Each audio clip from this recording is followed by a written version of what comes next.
Tantor Audio, a division of Recorded Books, presents Overground Railroad, the young adult adaptation, The Green Book, and the Roots of Black Travel in America, by Candacy Taylor, narrated by Reneé Pitts. Introduction. Are we there yet? Don't you dare say a word. Ron was sitting in the back seat as his father pulled the car to a stop at the side of the road. His father had told him to be quiet before, but this was the first time Ron felt the words sink to the pit of his stomach. Moments later, the sheriff stood over the expensive 1953 Chevy sedan. "Where did you get this vehicle? What are you doing here, and who are these people with you?" the sheriff asked. Ron's father answered, "It's my employer's car." He pointed to his wife, sitting upright and expressionless in the passenger seat.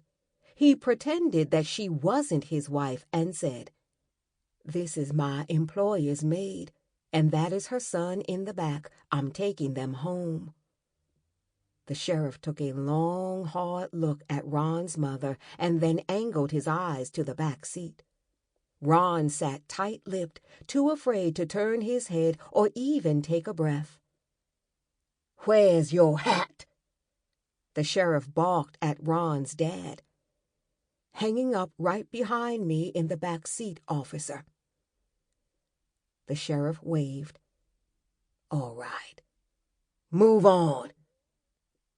As they drove north across the Tennessee border, a sad, eerie silence hung in the air. The jovial conversation they were having right before the sheriff pulled them over had stopped dead. And although there was no discussion about what had just happened, the gravity of the situation was clear. Ron watched Daddy and Mama exchange knowing glances, and then turned his head to look at the unassuming black cap that had been hanging next to him in the back seat ever since he could remember. It wasn't until that moment that he realized why he had never seen his father wearing it. Mama wasn't a maid, and Daddy wasn't a driver. He had a good job with the railroad, and this was their family car. Until that day, Ron never paid attention to that cap, but now he realized that it wasn't just any hat. It was a chauffeur's hat. A ruse, a prop, a lifesaver. This was during the Jim Crow era, from the late 19th century until the mid-20th, when state and local laws enforced racial segregation in the southern states, although it was prevalent throughout the country. The chauffeur's hat was the perfect cover for every middle-class black man pulled over and harassed by the police. If Ron's father had told the sheriff the truth, that he was driving his own car and that they were a family on vacation, the sheriff wouldn't have believed him. He would have assumed the car was stolen. In the event that the sheriff did believe it was Ron's father's car, the rage and jealousy he might have felt at the thought of a black man owning a nicer car than a police officer might have triggered a beating, torture, or even murder. From that day on, Ron noticed these hats strategically placed like unarmed weapons in the back seat of nearly every black man's car. Standing in the kitchen, more than 50 years later, I listened to Ron's story, stone-faced. "Everybody had one," he said, referring to the chauffeur's cap, "and you always kept it in the car." Ron Burford was my stepfather. I had known this man for more than 30 years, but this was the first time he had told me anything about the pain of growing up in the Jim Crow South. It's not that he was a quiet man. Ron loved to talk. He could talk for hours.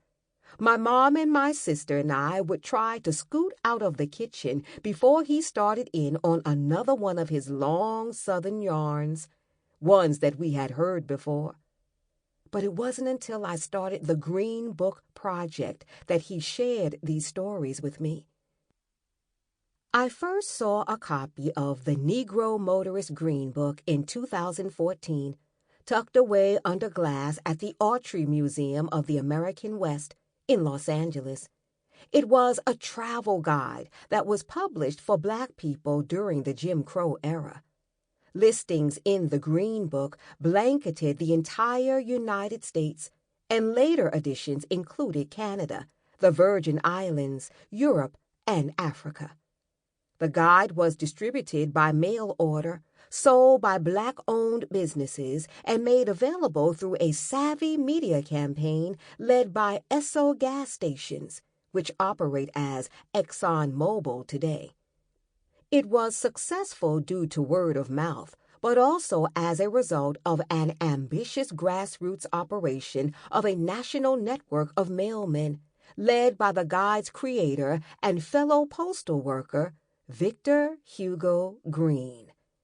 This multi-pronged marketing strategy was so effective that by 1962, the Green Book had a circulation of nearly 2 million readers. I'd never known such a thing existed.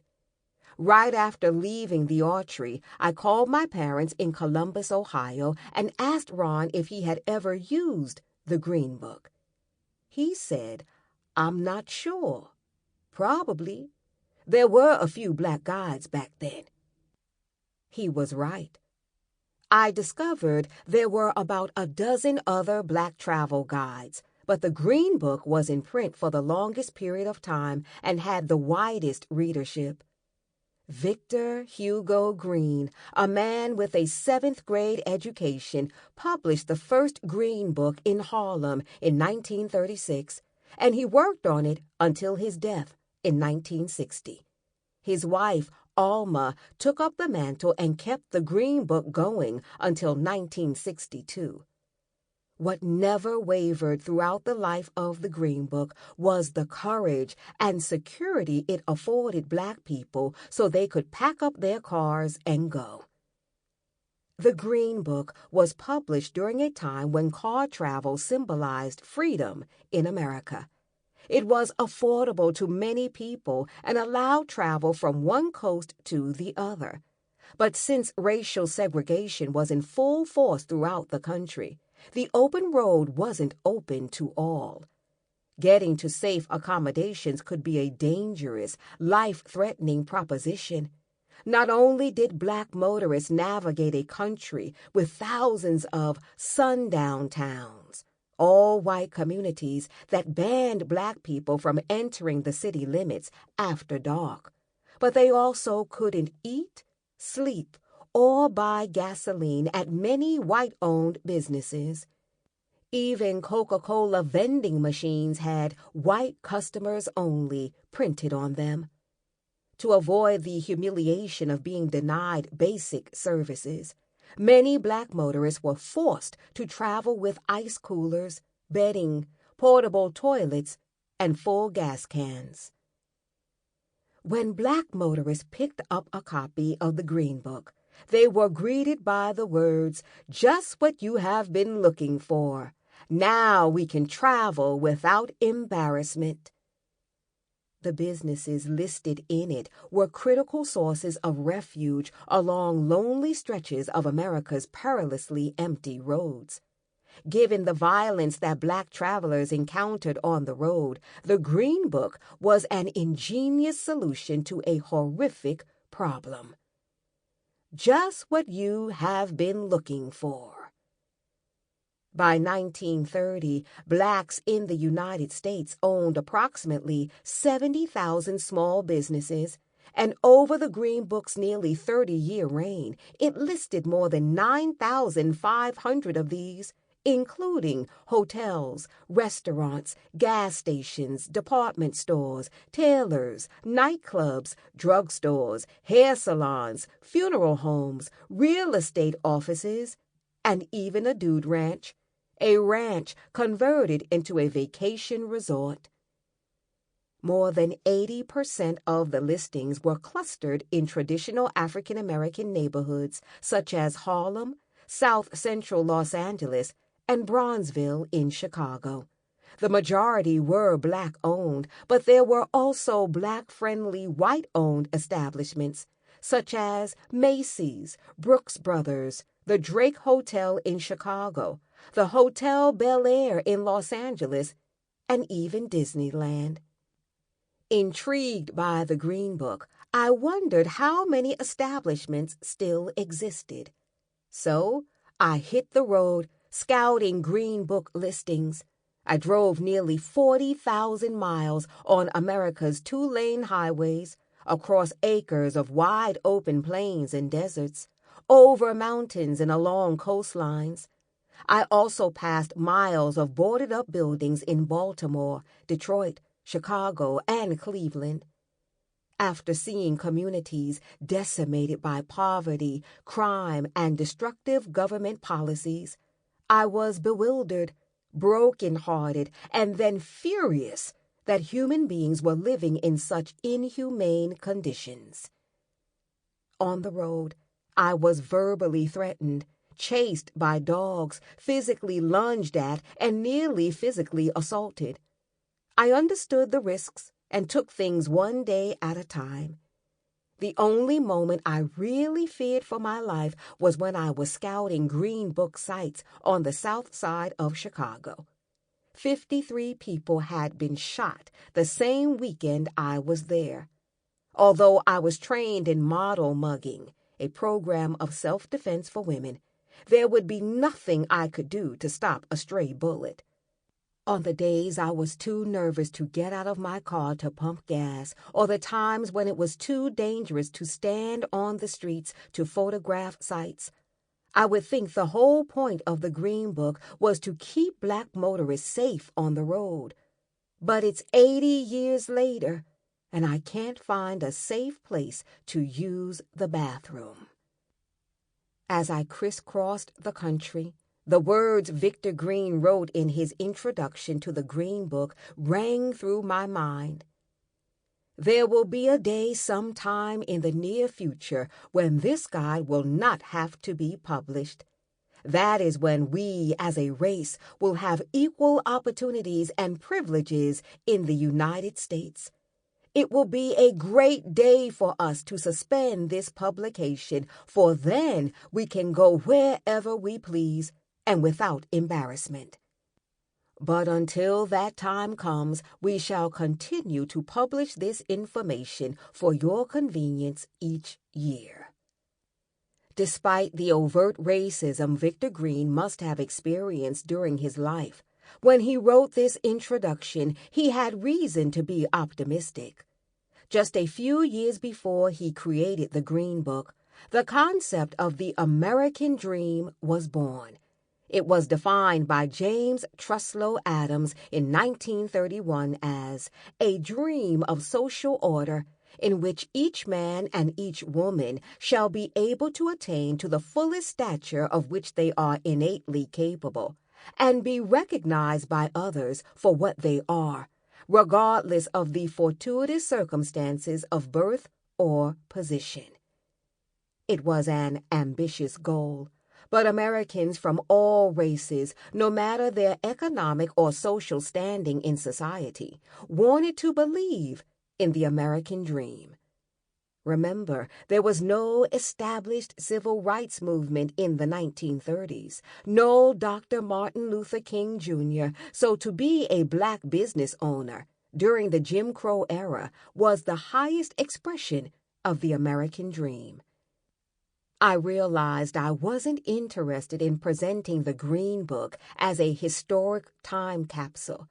I wanted to show it in the context of this country's ongoing struggle with race and social mobility, because the problems Black Americans face today, like police brutality, homicide, unfair drug sentencing, and mass incarceration, are arguably just as debilitating and deadly as the problems the Green Book helped Black people avoid more than 80 years ago.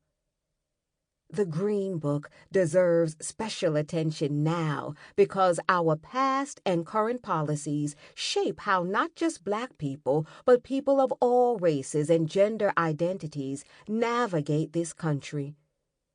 During my research for this book, I learned so much about America just by getting off the interstate and driving through neighborhoods.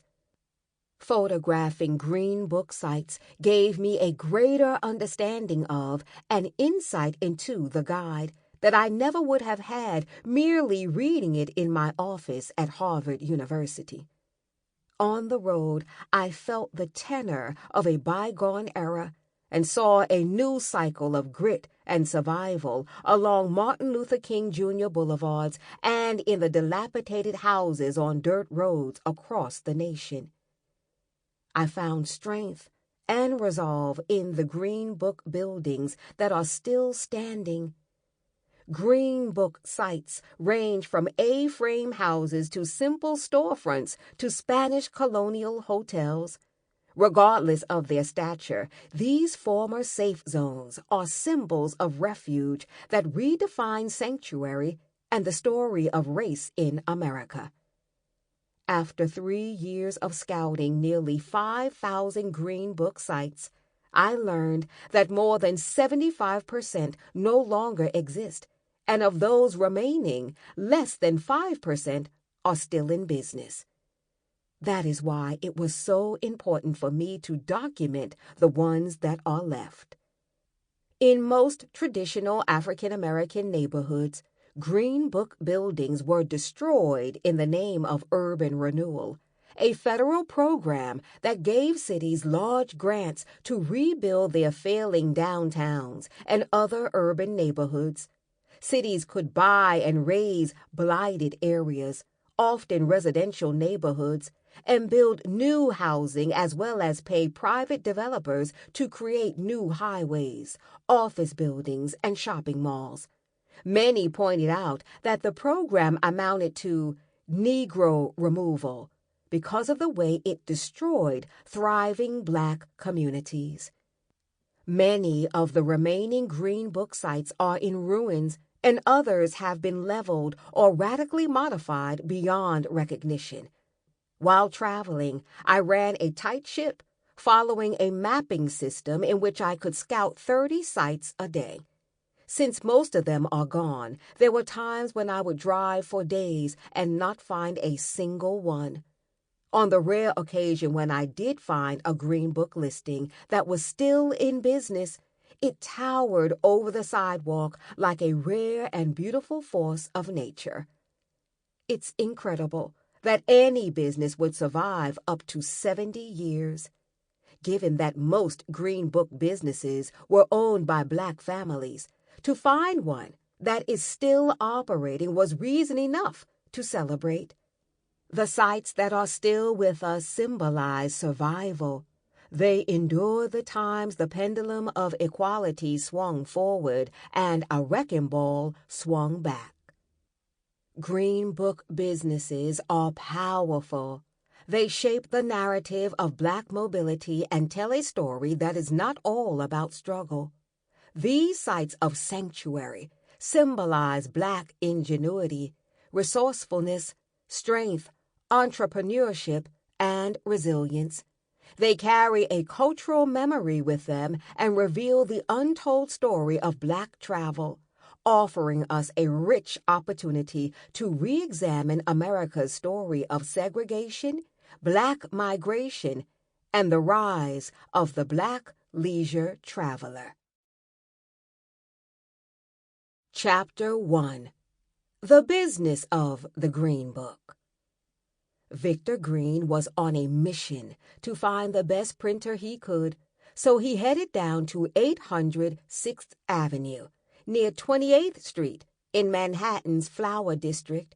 He walked past the trash bins filled with fresh-cut flower rejects, entered the building, and rode the service elevator up to the 3rd floor, where the offices of Gibraltar Printing and Publishing Company were located.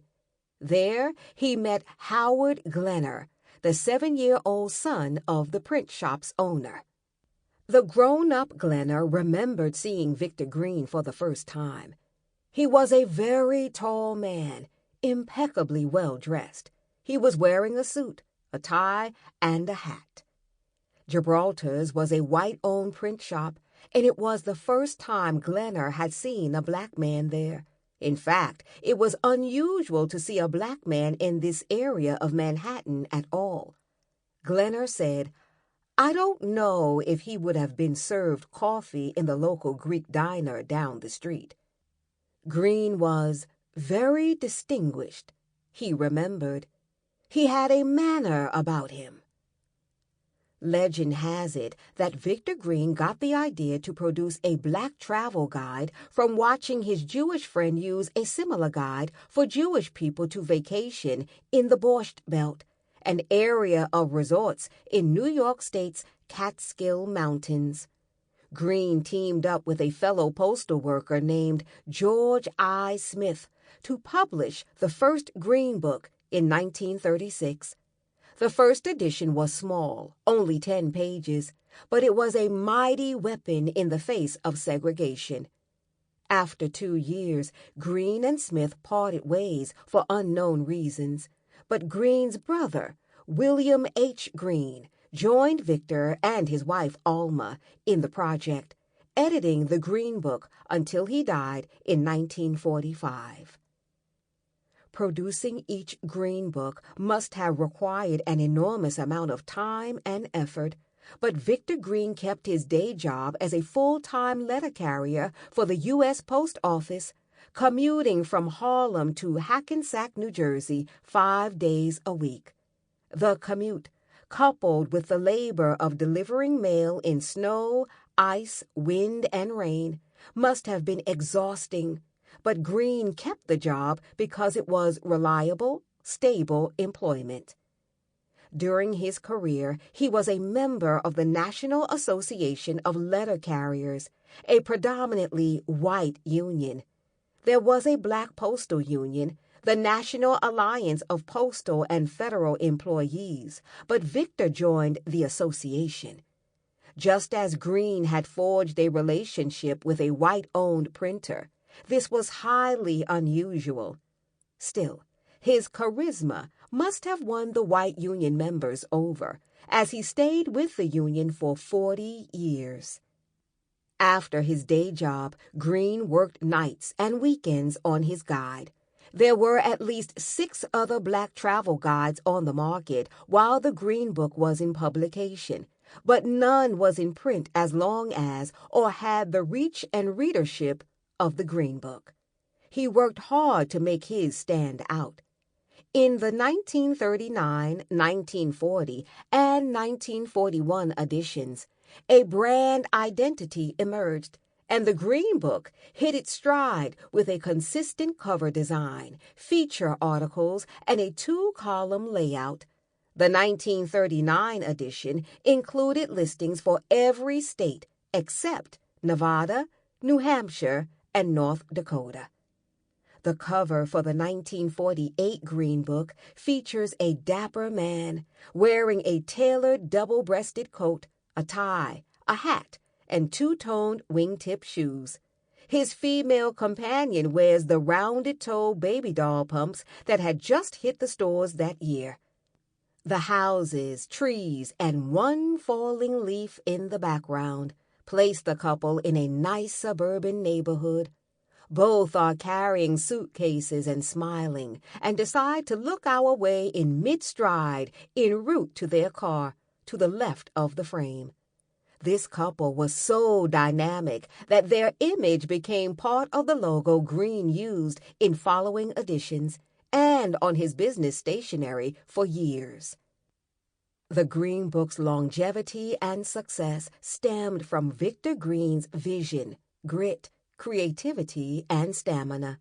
Like most of the other guides, the Green Book was distributed by mail order and word of mouth.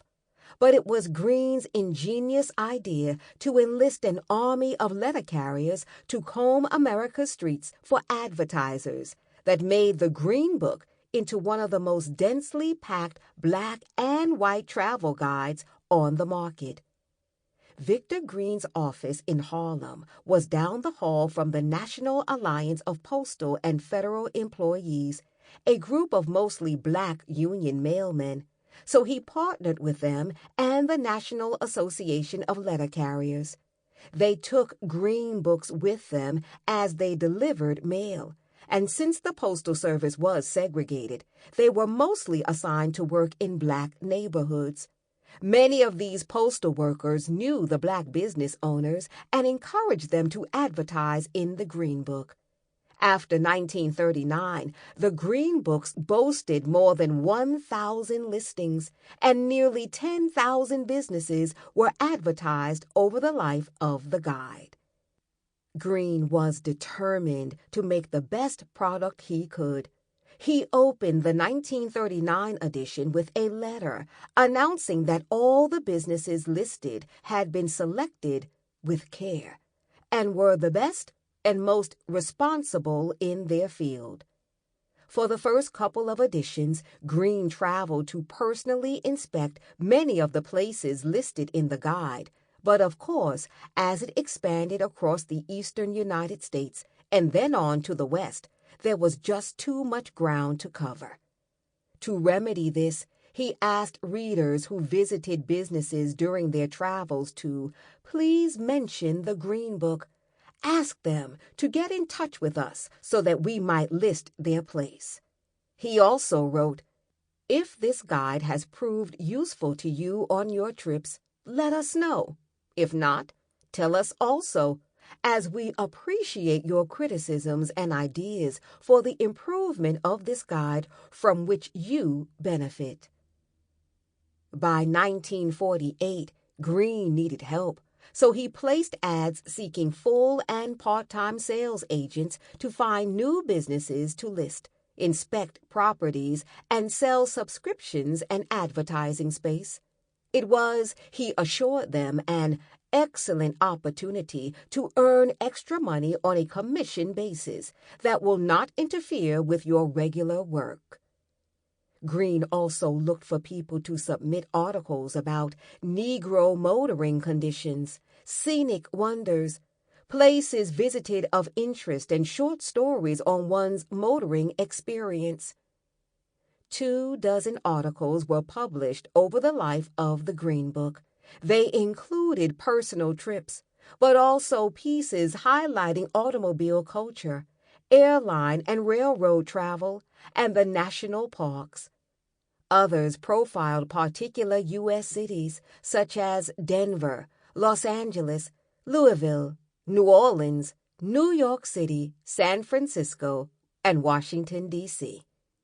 The 1939, 1940, and 1941 Green Books were packed to the margins with restaurants, hotels, and a host of other services, all alphabetized by state, city, and type of business.